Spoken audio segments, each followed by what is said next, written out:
রাস্তা পার হতে চাপতে হবে ট্রাফিক সিগন্যালের পুশ বাটন। এরপর 100 সেকেন্ড অপেক্ষা। সবুজ বাতি জ্বলে উঠলেই রাস্তা পারাপার হবেন পথচারীরা।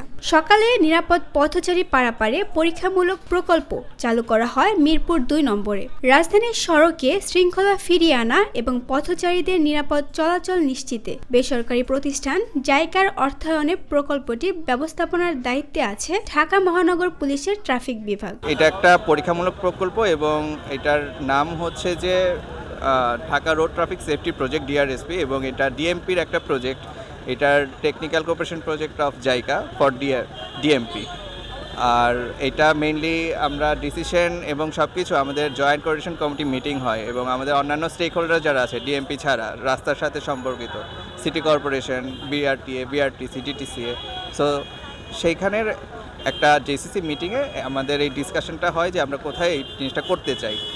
আর এই পাইলটিংটা আমরা পেডেস্ট্রিয়ানকে ফোকাস করে করতেছি, পেডেস্ট্রিয়ানের সেফটিকে এনশিওর করে ডিএমপি এটা ট্রায়াল বেসে করছে। যদি এটাকে ফ্রুটফুল হয় ডিএমপি এবং অন্যান্য স্টেক হোল্ডার সিটি কর্পোরেশন মিলে হয়তো অন্য জায়গায় ওরা সেট করবে এটা। নতুন এ পদ্ধতিতে পথচারীরা সন্তোষ প্রকাশ করলেও দীর্ঘদিনের অভ্যাস বদলাতে হিমশিম খেতে হয় যানবাহন চালকদের। কিছুটা বিপাকে পড়েন ট্রাফিক সহায়তা কর্মীরাও। যেটা খুব ভালো উদ্যোগ, মানে একটু সময় হলেও একটু দাঁড়িয়ে তারপরে সেফলি রোড ক্রস করা যায়, খুবই ভালো উদ্যোগ। কি সুবিধা হবে, মানে আর কি বাচ্চা নিয়ে এদিক ওদিক তাকানো লাগতো, সেই তাকানোটা লাগে না। আমরা নিশ্চিন্তে রাস্তা পার হতে পারি বাচ্চাদের নিয়ে।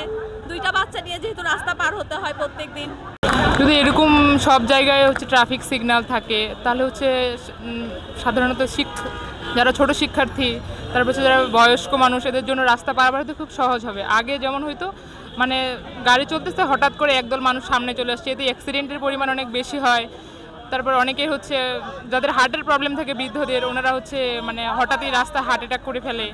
তো এই মানে পরিকল্পনাটা যদি স্কুল কলেজ বা বিভিন্ন 4 রাস্তার মোড় এরকম জায়গায় বাস্তবায়ন করা হয় তাহলে খুব ভালো হবে। খুব দারুণ লাগতেছে, ভালো লাগতেছে খুব। এরকম যদি উদ্যোগ গ্রহণ করে তাহলে তো আমাদের জন্য ভালো হয়, আমাদের দেশের জন্য ভালো হয়। অবশ্যই ভালো লাগছে, আর এটা আমাদের জন্য অনেক উপকারী এবং আমাদের অনেক মানে এটার জন্য আমাদের অনেক আমরা অনেক নিরাপদ বোধ করব। আর প্রত্যেকটা ঢাকা শহরের যেহেতু অনেক যানজট জায়গা, অবশ্যই এটা আমাদের জন্য উপকার। রাজধানীর মোট 22টি পয়েন্টে স্বয়ংক্রিয় সিগন্যাল বাতি চালুর প্রকল্প নিয়ে কাজ চলছে। এর মধ্য দিয়ে সড়কে শৃঙ্খলা ফেরার পাশাপাশি যানজট ও দুর্ঘটনা কমবে বলে আশা ডিএমপির ট্রাফিক বিভাগের।